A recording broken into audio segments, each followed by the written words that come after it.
Hello there and welcome. You're tuned into War of the Worlds. Today we're going to be kicking off with the first in a series of videos that look at some of the many Space Marine chapters in the Warhammer 40k universe. This is the first series I've done and really it's just a bit of fun. As well, it's a platform for you guys watching to voice your own opinions, likes and dislikes towards the crazy multi-organed warriors that we all love or hate, so feel free to drop your comments below. Now, before we get into the first chapter of this series, I'd like to say that there really are quite a lot of different Space Marine chapters out there, each with its own beliefs, customs, rituals and practices. Really, it's these qualities of the different chapters that I want to look at. I think some people view a Space Marine as nothing but meat for the grinder, and in some respects they are, but under all that armor plating they are human and have some very humanistic traits too. A vast quantity of these Space Marine chapters, otherwise known as Adeptus Astartes, fight in the name of the Emperor, that very same bag of bones that sits upon the golden throne of terror, kept alive, may I say, by the 1,000 or so psychers that change his bedpan and sacrifice themselves to him daily. Talk about being needy. On the other hand, some chapters have fallen to the ruinous powers of the Chaos Gods and fight in the name of blood, death, and sometimes do it just for a good old laugh along with Papa Nurgle. Either way, in general, to be a Space Marine is to only know a life of hardship, toil, and war. At any one time, there are 1,000 or so Space Marine chapters active within the grim dark future of the 41st millennium, and due to such, I won't get around to covering them all anytime soon. Nevertheless, I can certainly make a start. Also, I just want to mention that there is certainly an interesting history surrounding the creation of the Adeptus Astartes, the Primarchs, basically even bigger and more badass Space Marines, and the history of the Emperor himself, which for the last 10,000 years or so has been fairly predictable. I'll get around to covering this stuff in another video at a later date. For now, I just want to focus on the chapters themselves and perhaps look in a little more detail at some of the lesser recognised chapters. Over the course of the series, for the fans of the Imperium and for those of Chaos, I'll look at some of the good guys and some of the baddies as well, because let's face it, baddies are often more interesting than the good guys. So without further ado, let's get right into it and have a look at the first chapter in this series, The Blood Drinkers. As I mentioned, each chapter has its own set of customs, and I think it's fairly evident what the Blood Drinkers get up to when they're not fighting. I have chosen this chapter to be the first in the series because they're not as notorious as some of the others, such as the Ultramarines, the Death Guard or the Grey Knights, but are most definitely equally as cool. Maybe you don't agree, so don't be afraid to tell us why. So, who exactly are the Blood Drinkers? Well, they appear to be as bloody loyal to the Emperor as it bloody well gets, despite having a shaky history, but we'll get to that soon enough. They are absolutely dedicated to the Emperor's cause, faithful to their battle brothers, and are hell-bent on making sure that anyone disloyal to the Imperium of Man suffers. They are a successor chapter of the Blood Angels, created during the second founding, which was basically a splitting up of the original Loyalist Space Marine legions into smaller chapters, each containing around 1,000 Marines.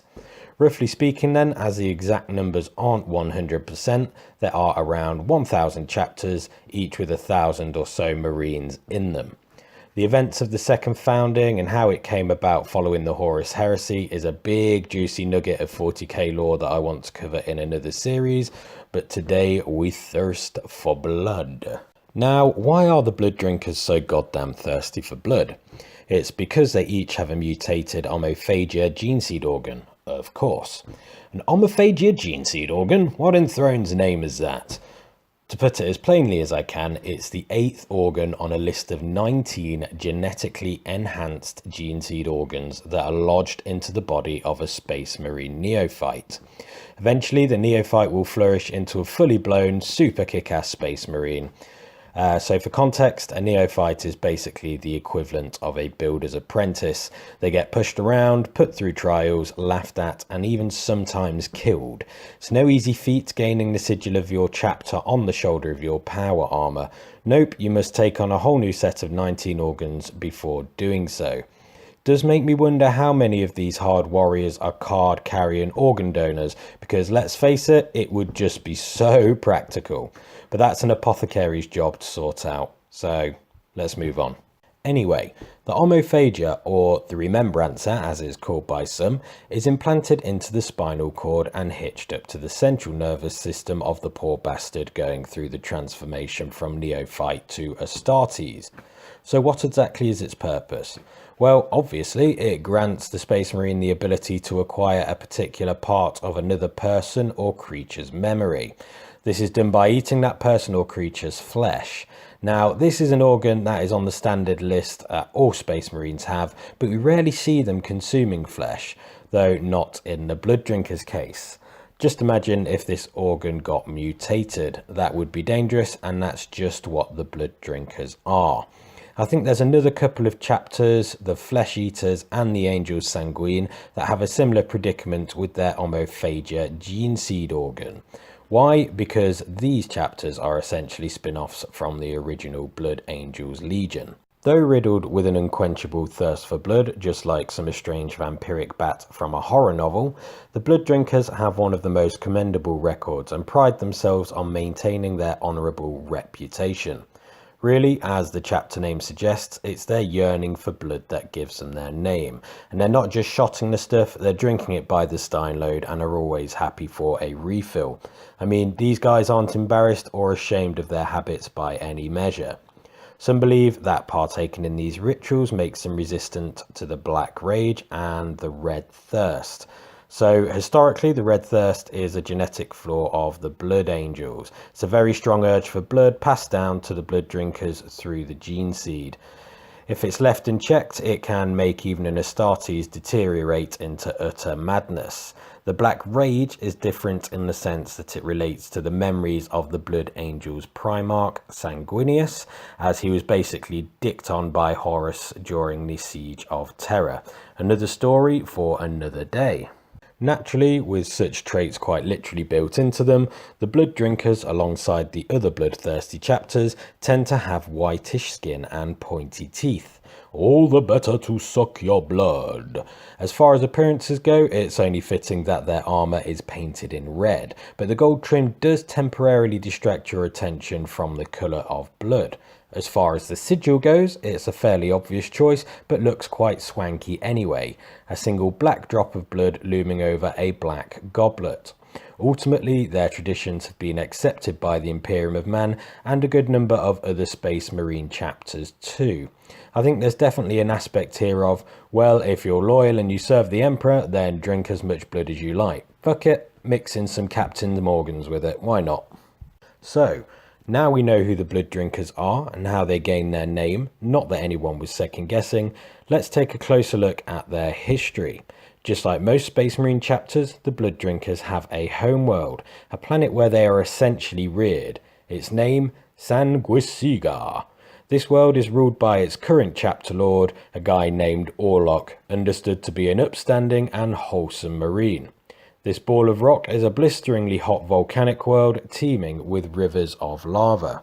In fact, Sanguisiga is so hot that really it's uninhabitable to most life forms. As if there wasn't enough fiery heat already, the planet's suns burn with equal fury, though actually for the most part, the Blood Drinkers' homeworld is heated by its huge moon, Hamos. Honestly, this place is riddled with enough earthquakes and volcanoes to make any seismologist quit their job. Fortunately for the Blood Drinkers, Sanguisiga is an ideal planet on which to put their neophytes to the test. If you can survive the scorching atmosphere of Sanguisiga, then you're in, buddy. Now, as I mentioned, the Blood Drinkers were created during the second founding in the 31st millennium, following on from the events of the Horus Heresy. Fundamentally, being direct descendants of the Blood Angels Legion, they have the blood of Sanguinius coursing through their veins. As a result of such, their fidelity for their Primarch Sanguinius surpasses all other obligations and affairs. Chapters with the flaw of Sanguinius built into them are known as Death Companies, specialised detachments unique to the Blood Angels line. Of course, they are still extremely loyal to the Emperor, just as Sanguinius was, and are actually strict followers of the Codex Astartes, a big old book that deals with Space Marine tactics, strategy, and military organisation. This book was written by Rabute Guilliman, the Primarch of the Ultramarines Legion, and he's still kicking around in the lore today. Anyway, this idea of bloodlust comes straight from Sanguinius himself, though through ritual and learning to embrace it, the blood drinkers have actually managed to gain control over the genetic flaw. I think here the chapter is really striving to be seen as equals amongst the other chapters, despite the fact they crave blood in this way. They're just like, hey, we've got this genetic flaw, but we're embracing it and overcoming it. Deal with me. Having said this, the blood drinkers do have a dark secret that they probably wouldn't share unless prompted to by the Emperor himself. Around the turn of the 37th millennium, the chapter was vanishing faster than a buffet at a wake. A large number of the Battle Brothers were succumbing to the Black Rage, driven to absolute madness by the dying memories of their beloved Primarch. This seemed to happen as soon as any Marine became fully initiated. Something like, "Welcome, brother. Why, thank you, I was..." I like to imagine it was something like that. So, how did they overcome this? Well, it was all thanks to a chap named Holos, now seen as the saintly figure by the rest of the blood drinkers. Basically, against the wishes of the chapter council, he set out on a mission to find a cure. After having some sort of weird-ass dream, he ventured to climb the mighty Mount Calicium, the largest peak on Sanguisiga. He went on to battle some dirty Xenos dude called Lotan, leader of the pesky creatures that polluted the mountain crags. Lotan really was a big mofo, and rumour has it that 4 of the Space Marines from the chapter had previously tried to slay the creature and had all died trying. After his scrap, he kind of said fuck it and shed any power armour he could due to its thrashed state. At the peak of Mount Calicium, laying there battered and bruised, an angelic figure appeared to him, basically made him feel a whole lot better, but most importantly bestowed upon him the secret to curing his battle brothers from their madness. When he finally made it home and revealed what he was told by this angelic figure, there was quite the hoo-ha. Just about rending the chapter in two, in fact, but eventually they came to an agreement. This secretive cure came to be known as the Rite of Holos and is their most greatly guarded secret, so that's about as much as I can actually tell you. It is supposed that there's some sort of cost to this secret that would damn the blood drinkers forever, but we're not too sure what that cost is. Before I begin to wrap this first video up, I just want to talk a little bit more about the blood rituals they partake in. So, as mentioned, they have managed to accomplish some sort of control over their thirst for blood, but according to some whispers in the 41st millennium, appearances can be deceptive.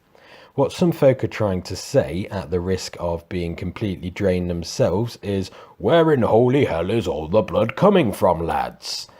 All their rituals obviously involve drinking copious amounts of blood. Like, seriously, these guys have got that shit on tap. But the question still remains, what's the source?